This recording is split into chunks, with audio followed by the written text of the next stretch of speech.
Good evening, നമസ്കാരം. വാർത്താ സന്ധ്യയിലേക്ക് എല്ലാ പ്രേക്ഷകർക്കും സ്വാഗതം. ഞാൻ പ്രജിൻസി കണ്ണൻ. വിശദമായ റിപ്പോർട്ടുകളിലേക്ക് കടക്കുന്നു. വിമർശനങ്ങൾക്കിടെ കിഫ്ബി നിർമ്മിക്കുന്ന സംസ്ഥാനത്തെ റോഡുകൾക്ക് ടോൾ ഏർപ്പെടുത്താനുള്ള നീക്കവുമായി സർക്കാർ മുന്നോട്ട്. യൂസഫി എന്ന പേരിൽ പിരിക്കാനാണ് തീരുമാനം. ഇതിനായി നിയമനിർമ്മാണം കൊണ്ടുവരും.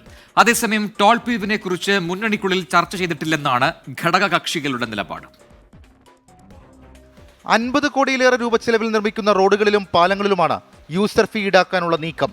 കിഫ്ബിയുടെ ശുപാർശ മുഖ്യമന്ത്രിയുടെ അധ്യക്ഷതയിൽ ധനമന്ത്രിമാർ പങ്കെടുത്ത യോഗം അംഗീകരിച്ചിരുന്നു.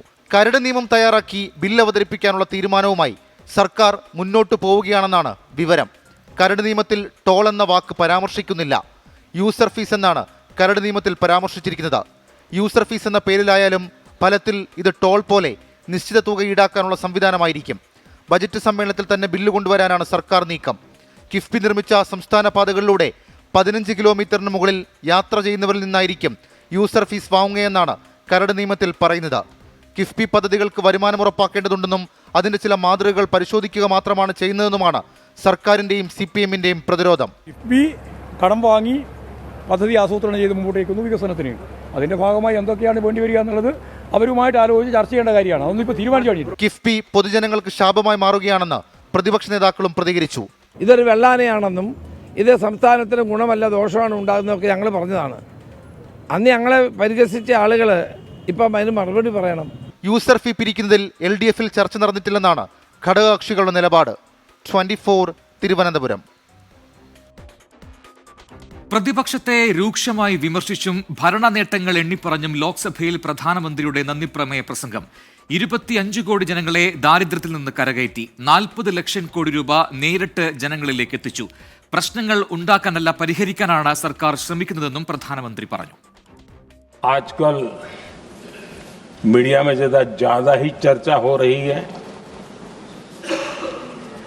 सोशल मीडिया में और अधिक हो रही है.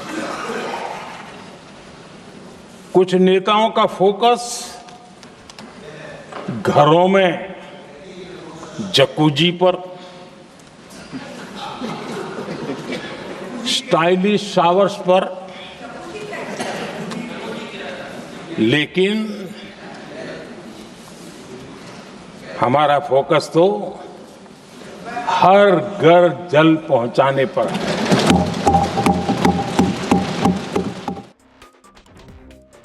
ആം ആദ്മി പാർട്ടി നേതാവ് അരവിന്ദ് കെജ്രിവാളിന്റെ ആഡംബര വസതിക്കും പ്രധാനമന്ത്രിയുടെ വിമർശനം. ചിലർ ജക്കൂസിയിലും സ്റ്റൈലിഷ് ഷവറിലും ശ്രദ്ധ കേന്ദ്രീകരിക്കുന്നു.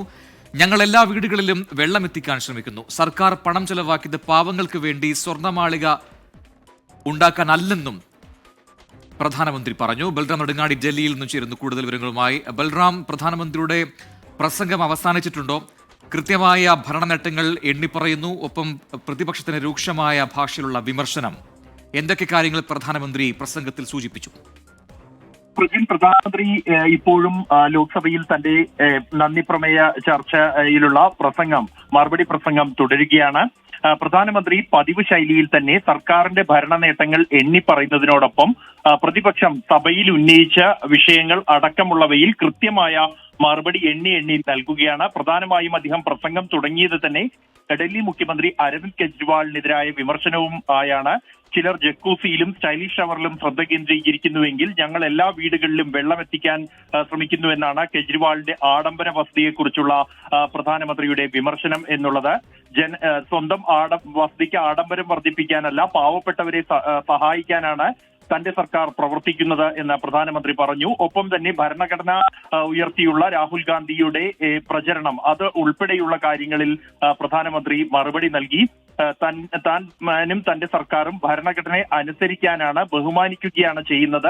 ഭരണഘടന പോക്കറ്റിലിട്ട് വാക്കൊന്നും പ്രവൃത്തി മറ്റൊന്നും എന്ന രീതിയിൽ പ്രവർത്തിക്കുന്നതല്ല തങ്ങളുടെ ശൈലി എന്നാണ് പ്രധാനമന്ത്രി വ്യക്തമാക്കിയത്. ഒപ്പം തന്നെ തെരഞ്ഞെടുപ്പ് കമ്മീഷനെ നിയമിക്കുന്നതുമായി ബന്ധപ്പെട്ട രാഹുൽ നടത്തിയ വിമർശനത്തിന് പ്രതിപക്ഷത്തിന് മതിയായ അംഗബലം പോലും ഇല്ലെങ്കിലും അവരുടെ നേതാവിനെ, അല്ലെങ്കിൽ ഏറ്റവും കൂടുതൽ അംഗസംഖ്യയുള്ള പ്രതിപക്ഷ പാർട്ടിയുടെ നേതാവിനെ അംഗീകരിക്കുന്ന ഒരു പ്രവണത തങ്ങൾ പ്രകടിപ്പിച്ചിട്ടുണ്ട്. 2014 പോലും അത് തങ്ങൾ അനുവർത്തിച്ചിരുന്നു.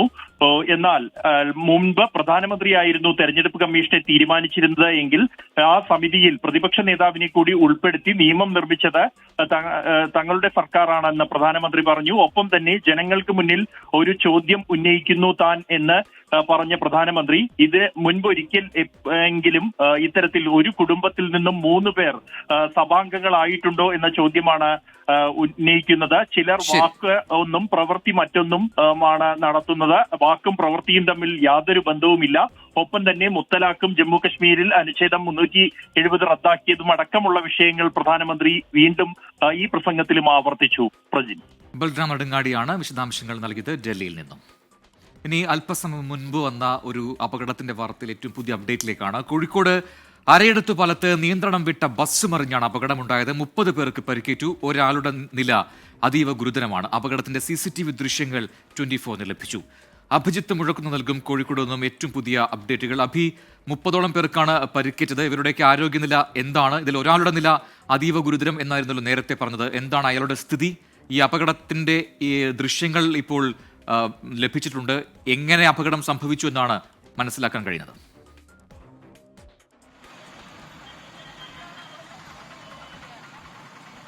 പ്രജിൻ, ഏതാണ്ട് 4:15 ഈ അപകടമുണ്ടായത്. കോഴിക്കോട് നിന്ന് മെഡിക്കൽ കോളേജ് ഭാഗത്തേക്ക് പോകുന്ന ബസ്സാണിത്. വെർട്ടെക്സ് എന്ന് പറയുന്ന പ്രൈവറ്റ് ബസ്സാണ് അപകടത്തിൽപ്പെട്ടത്.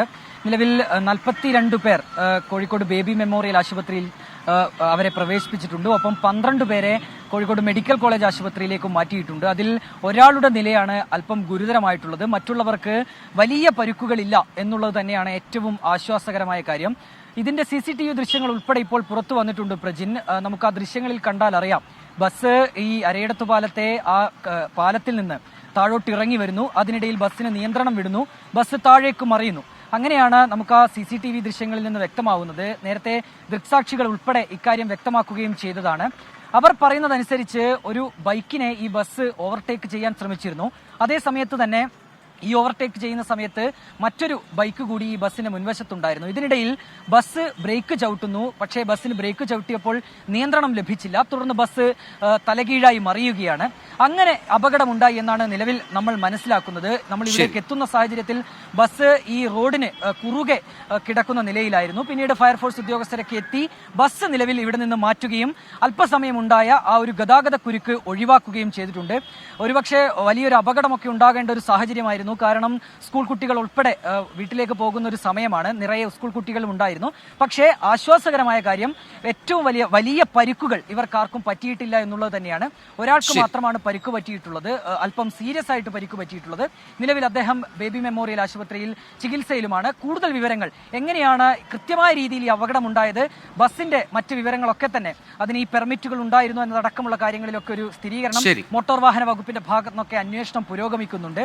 കൂടുതൽ വിവരങ്ങൾ നമ്മൾ വന്ന സമയത്ത് ഈ ബസിന്റെ 3 ടയർ തേഞ്ഞ നിലയിലായിരുന്നു. അത് അത്രയും പഴകിയ നിലയിലായിരുന്നു 3 ടയറുകൾ ഉണ്ടായിരുന്നത്. ഏതായാലും നടപടികൾ ഒരുപക്ഷെ വന്നേക്കാം. ഈ ബസ് ഡ്രൈവർക്കുൾപ്പെടെ എതിരെ നടപടികൾക്കുള്ളൊരു സാധ്യതയുണ്ട്. ഏതായാലും ഒരാൾക്കാണ് സീരിയസ് ആയിട്ട് പരിക്ക് പറ്റിയിട്ടുള്ളത്. അദ്ദേഹം നിലവിൽ ബേബി മെമ്മോറിയൽ ആശുപത്രിയിൽ ചികിത്സയിലാണ്. അഭിജിത്ത് മുഴക്കുന്നാണ് വിശദാംശങ്ങൾ നൽകിയത്.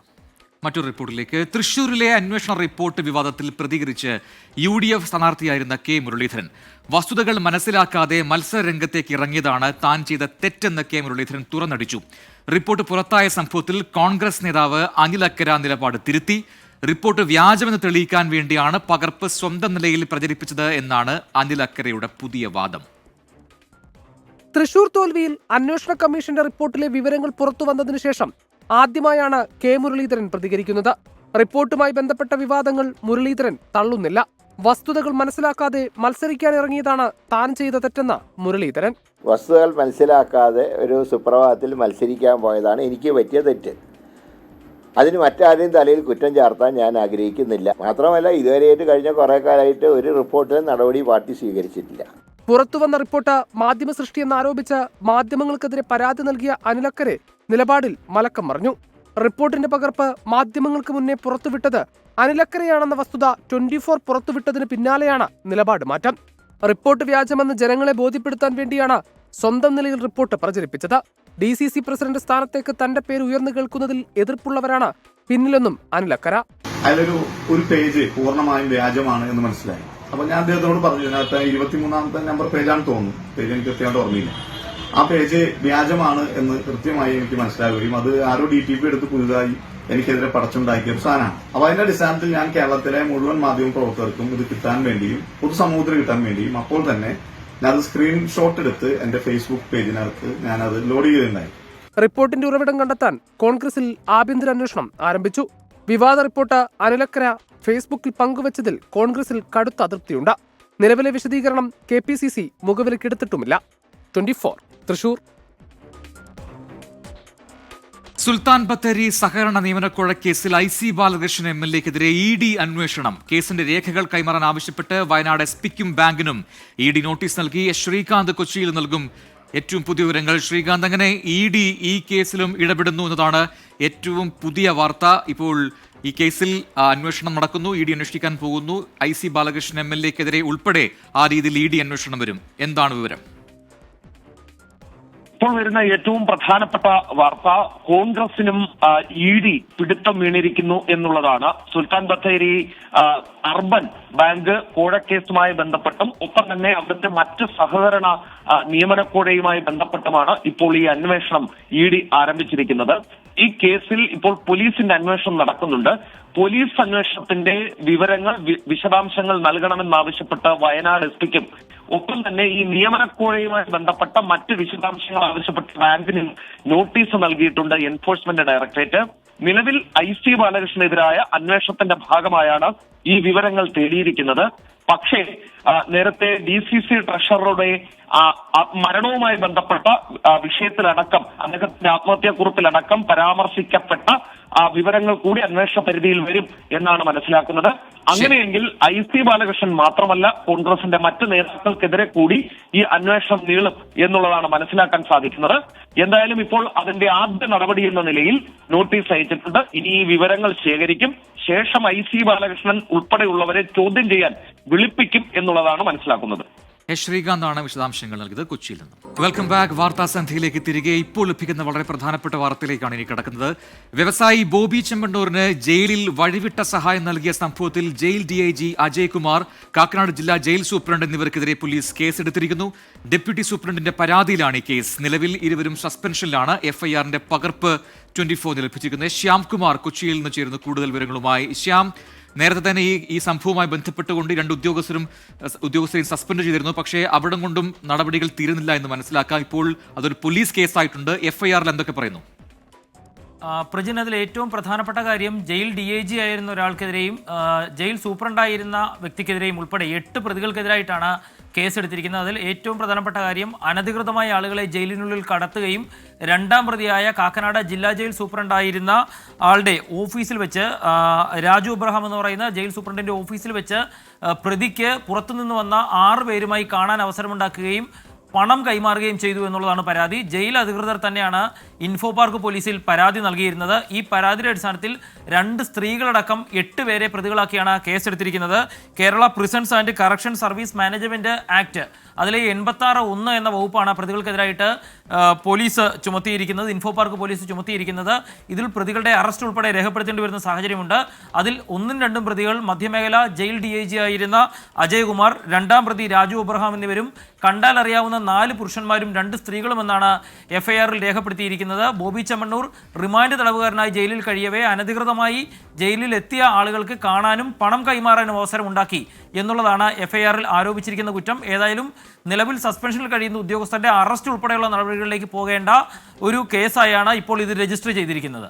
വ്യക്തമാണ് ശ്യാം. എന്നാൽ നേരത്തെ മുഖ്യമന്ത്രി വ്യക്തമാക്കിയതാണ്, എത്ര ഉന്നതനായാലും എത്ര സ്വാധീനമുള്ള വ്യക്തിയാണെങ്കിലും തെറ്റുണ്ടെങ്കിൽ അത് കൃത്യമായ ആക്ഷൻ എടുക്കും. ആ രീതിയിൽ ഇപ്പോൾ DIG റാങ്കിലുള്ള ഒരാൾക്കെതിരെയാണ് ഇപ്പോൾ പോലീസ് കേസെടുത്തിരിക്കുന്നത്. തുടർ നടപടികൾ പിന്നാലെ ഉണ്ടാകും. ശ്യാംകുമാറാണ് കൊച്ചിയിൽ നിന്ന് വാർത്തയുടെ വിശദാംശങ്ങൾ നൽകിയത്. മറ്റൊരു റിപ്പോർട്ടിലേക്ക്. കേന്ദ്ര ബജറ്റുമായി ബന്ധപ്പെട്ട വിവാദ പ്രസ്താവനയിൽ ഉറച്ച് കേന്ദ്രമന്ത്രി ജോർജ് കുര്യൻ. സർക്കാർ ജീവനക്കാർക്ക് ശമ്പളം നൽകാൻ കഴിയാത്തതും റേഷൻ വിതരണം ചെയ്യാൻ കഴിയാത്തതും പിന്നാക്കാവസ്ഥയാണെന്ന് ജോർജ് കുര്യൻ 24-നോട് പറഞ്ഞു.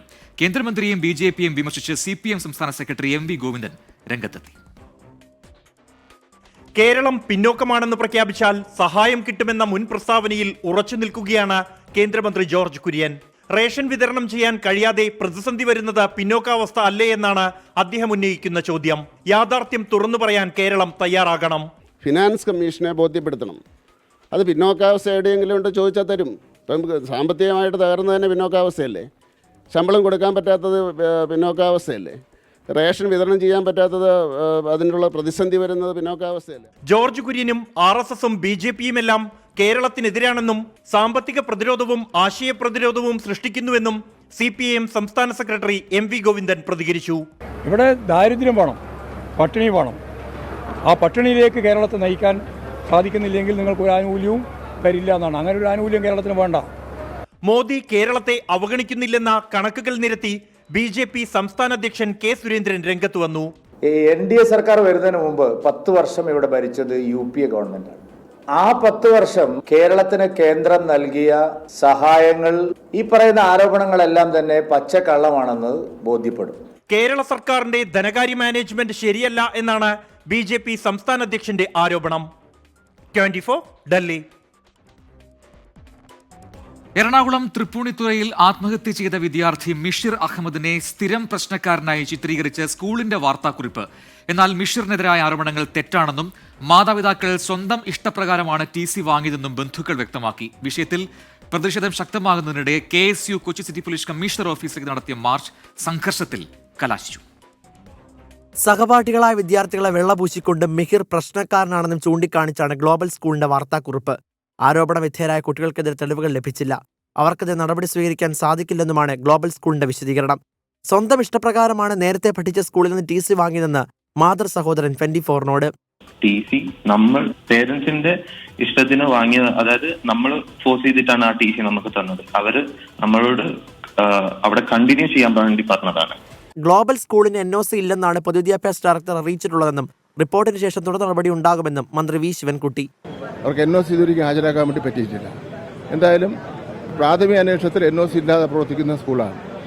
അപ്പോൾ അതിൻ്റെ റിപ്പോർട്ട് കിട്ടിയ ശേഷം ബാക്കി കാര്യങ്ങൾ ആലോചിക്കും. സംഭവത്തിൽ പ്രതിഷേധിച്ച് KSU Kochi city police commissioner ഓഫീസിലേക്ക് നടത്തിയ മാർച്ച് സംഘർഷത്തിൽ കലാശിച്ചു.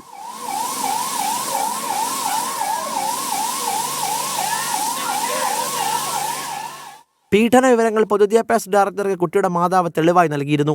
പോക്സോ ഉൾപ്പെടെയുള്ള വകുപ്പുകൾ ചുമത്താനാണ് പോലീസ് നീക്കം. 24 കൊച്ചി. വാർത്താസന്ധിയിലേക്ക് തിരികെ അടുത്ത റിപ്പോർട്ടിലേക്ക്. 24 കണക്റ്റും K ചിറ്റപ്പള്ളി ഫൗണ്ടേഷനും ചേർന്ന് നിർമ്മിക്കുന്ന 100 വീടുകളുടെ നിർമ്മാണം പുരോഗമിക്കുന്നു. എറണാകുളം ജില്ലയിലെ 6ാമത്തെ വീടിന്റെ തറക്കല്ലിടൽ നടന്നു. കടമക്കുടി പഞ്ചായത്ത് തുരുത്തുമ്മൽ വീട്ടിൽ സേവ്യർ LC ദമ്പതികൾക്കാണ് വീടൊരുങ്ങുന്നത്. വർഷങ്ങളായി വാടകയ്ക്കാണ് സേവ്യറും എൽസിയും. സ്വന്തമായി ഒരു വീടിനായുള്ള വർഷങ്ങളുടെ കാത്തിരിപ്പ്. ഇവർക്കിപ്പോൾ ആശ്വാസത്തണൽ ഒരുക്കുകയാണ് 24 കണക്റ്റും K ചിറ്റിലപ്പള്ളി ഫൗണ്ടേഷനും. എൽസിയും ഭർത്താവ് സേവറും ചേർന്ന് വീടിന്റെ തറക്കല്ലിട്ടു.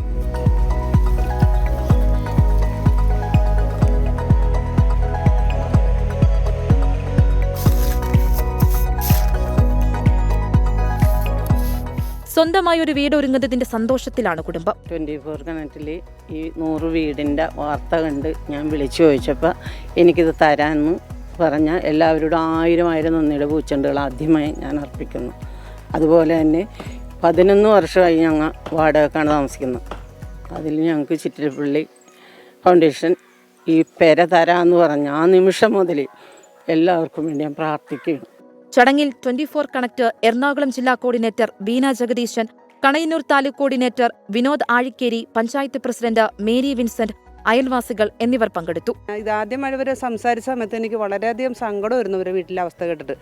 ഇത്ര വർഷം വാടക കിടന്ന് അത് വാടക കൊടുക്കാൻ പറ്റാത്തൊരവസ്ഥ. അപ്പോൾ എങ്ങനെയും എനിക്ക് തന്നെ എന്ന് പറഞ്ഞപ്പോൾ അതുപോലെ തന്നെ അവർക്ക് ഇത് കിട്ടിയല്ലോ എന്നുള്ളത് ചിറ്റിലപ്പള്ളിയോടും നമ്മുടെ 24 ന്യൂസ് കണക്റ്റിനോടും വളരെയേറെ സന്തോഷം. 24 കൊച്ചി. ഇതോടെ വാർത്താസന്ധ്യ പൂർത്തിയാവുന്നു.